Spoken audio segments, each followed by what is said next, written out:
Juan José Dimas, Buenos Aires, Argentina, para el otro medio en español. La humanidad está viviendo momentos de crisis para algunas personas que habitan este mundo. Eso significa que muchas de ellas se trasladan, a veces como refugiados, a veces como migrantes, pero en cualquier caso por necesidades sociales, por necesidades económicas. El Centro de Estudio para las Migraciones de Latinoamérica publicó un libro. Vamos a estar conversando con el autor de este libro a propósito de uno de los temas que tienen que ver con estas migraciones, que es el traslado de personas, pero que con ellas llevan, además de sus necesidades, sus talentos, sus recursos intelectuales.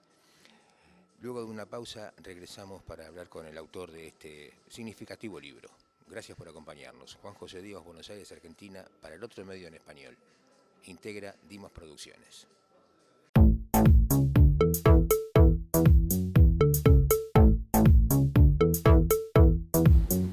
Ahora en las plazas de San Martín te puedes conectar gratis a internet para hacer lo que quieras.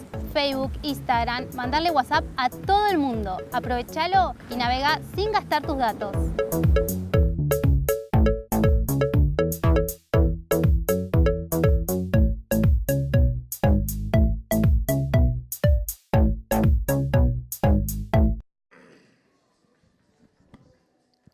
Amigas y amigos, estamos con Diego Carámbula. Diego Carámbula integra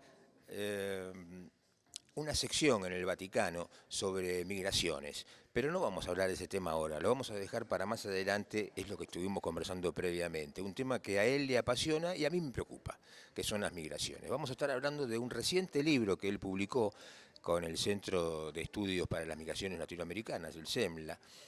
Si tenemos oportunidad, hablaremos con el director de este centro. Y tiene que ver con lo que llevan las personas cuando hacen sus migraciones. Yo decía en la presentación, migraciones forzadas a veces, migraciones por necesidades, pero siempre con las personas, además de sus necesidades económicas, van otras cosas, lo que llevan adentro. Y de eso creo que estuvo Diego trabajando en este libro, o sea, de los talentos. Así como en la Biblia se habla de los talentos, él incluyó en este libro el tema de los talentos. ¿Y qué talentos lleva una persona cuando por necesidades hace su desarrollo y se instala en otro lugar? Sí.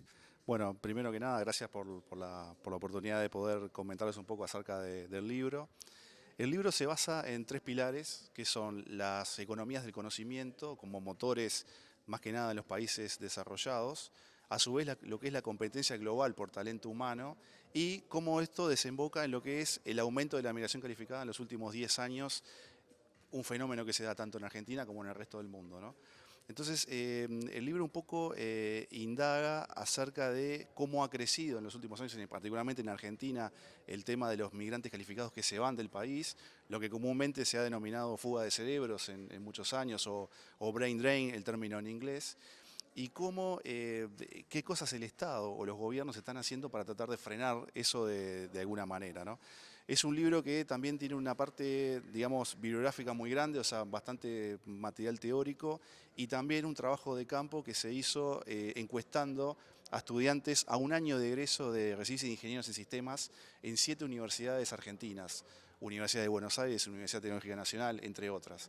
Los resultados arrojan que el 60% aproximadamente de los jóvenes que están a un año de egreso ya están pensando en emigrar, o sea, irse de Argentina cuando tengan su título, ¿no? Este estudio fue hecho en el 2015, o sea que probablemente algunos de ellos ya estén en otros países.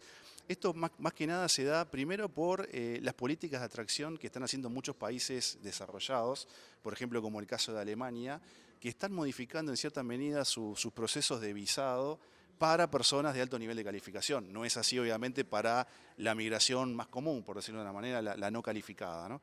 Entonces, estas medidas, dadas posiblemente también por este ingreso a las economías del conocimiento, donde se requiere cada vez más de personas de alto nivel intelectual, ¿no? Como pasaba en la época industrial, por ejemplo, donde cualquier persona podía desarrollarse en ese tipo de trabajos, estos países están demandando cada vez más personas de ese nivel de calificación.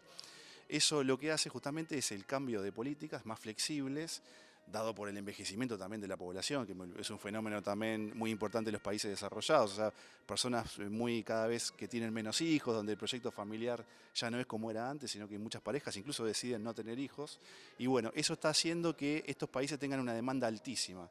Por ejemplo, como dato, para el 2030 Estados Unidos va a necesitar 25 millones de personas de alto nivel de calificación y sobre todo en áreas, por ejemplo, como son las tecnologías de la información, lo que son los negocios, etcétera, ¿no? Entonces el libro indaga sobre eso. Te hago una interrupción, discúlpame, ¿no? Sí. Porque bueno, yo sé que estás hablando de tu tema y eso te entusiasma y al entusiasmarte le das, soltás la piola del barrilete y el barrilete sigue subiendo, ¿viste? Puede ser. Pero para rescatar algunas de las expresiones, migraciones siempre hubo en la humanidad. Sí. La humanidad es producto de las migraciones. Exacto. Ahora, se evidencia mucho más por este desarrollo de la revolución industrial, tercera revolución industrial, cuarta revolución industrial, la necesidad de personas con mayor calificación, que es uno de los puntos que también señalaste. Sí. ¿Por qué? Bueno, porque la economía necesita de eso. Sí, exacto. Ahora, por un lado, vos señalás, desde el punto de vista de los países desarrollados, aquellas economías sumamente desarrolladas, 7, 10 países en el mundo, no mucho más, el resto acompaña. El resto acompaña de aquellos que creen que están en los países desarrollados. Producen, instalan recursos para seguir captando mayores talentos. Y por el otro lado, lamentablemente, para los países en desarrollo o emergentes, ahora como el caso de Argentina, ven que los hijos se van, los nietos se van. Sí. Bueno, para los abuelos o para los padres es un dolor, pero dicen, bueno, es el futuro económico que es el país de origen, por ejemplo en Argentina, no se lo puede dar o no se lo quiere dar, no sabemos. Recursos, si los administráramos mejor, probablemente estas personas que emigran se quedaran en el país. Pero Carámbula no es argentino, Carámbula es uruguayo. Está acá en Argentina por, ni sé, por esas cosas de, a ver, ¿desde hace cuánto que estás en Argentina? Y 5 años más o menos, aproximadamente 5 años, sí. 4 años y medio por ahí. ¿Ya estás afincado acá? Sí, sí, por supuesto que sí. Sí, es un país muy lindo, pero también yo creo que está muy bien el tema que tocás, ¿no? A veces estos mismos países desarrollados que incitan de alguna manera o tienen estos polos de atracción, que muchas veces es, por ejemplo, las mismas universidades, ¿no? Que son las que captan muchos estudiantes de posgrado que después terminan quedándose, más que nada, sobre todo en las áreas que se denominan STEM, que es un término inglés que significa ciencia, tecnología, ingeniería y matemáticas, que son los perfiles más necesitados. Pero ciencias duras que se decían. Exactamente, ciencias duras.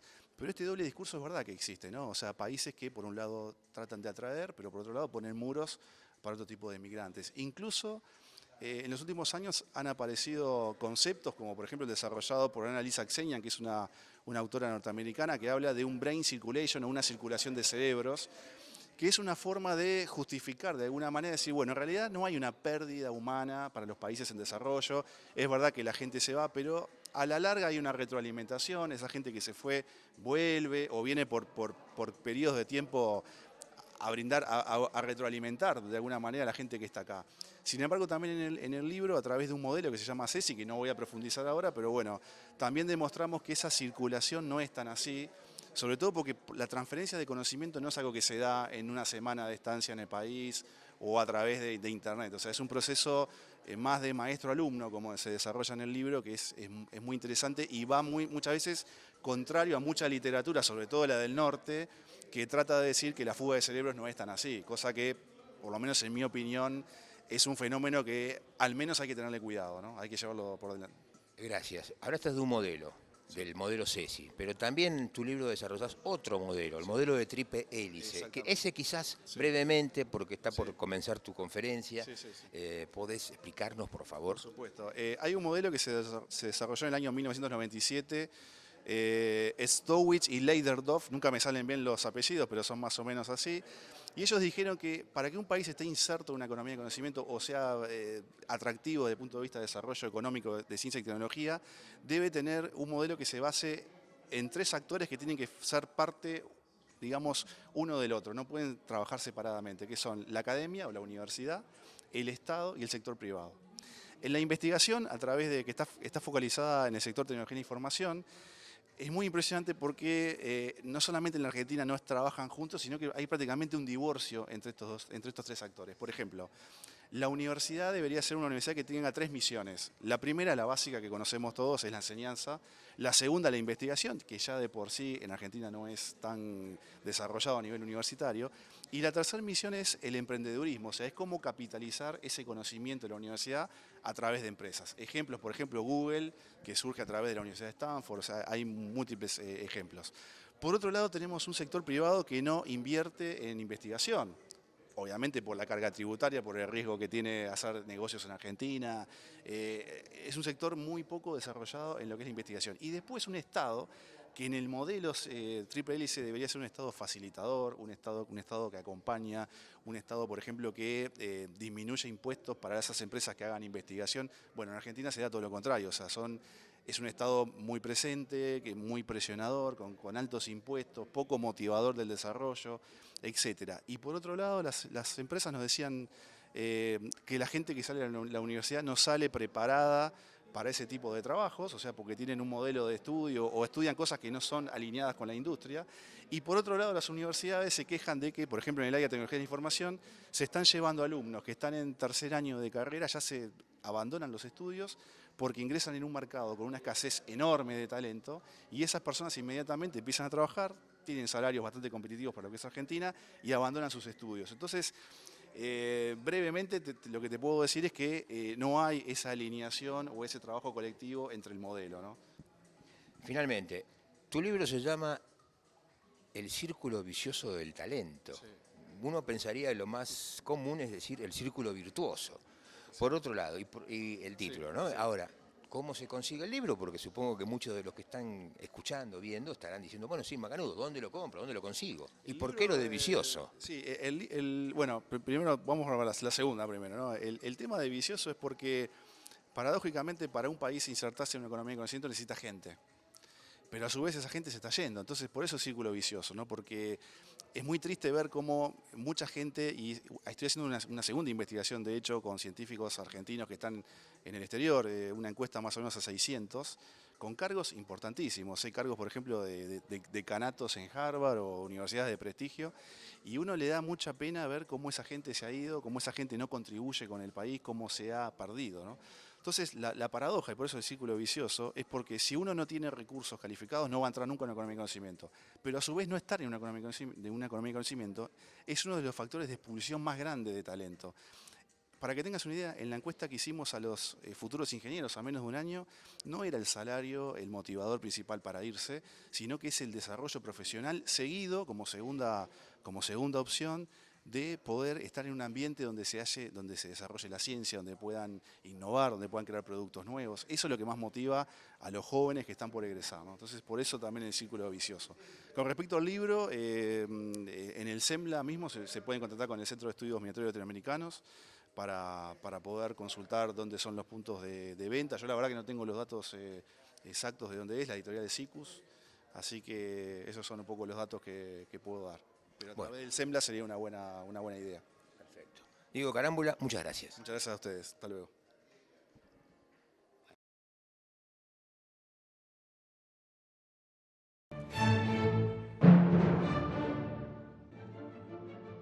Puedes dejar tu mensaje después de la señal. Para comunicarse con la productora, llame al 15 611 7258.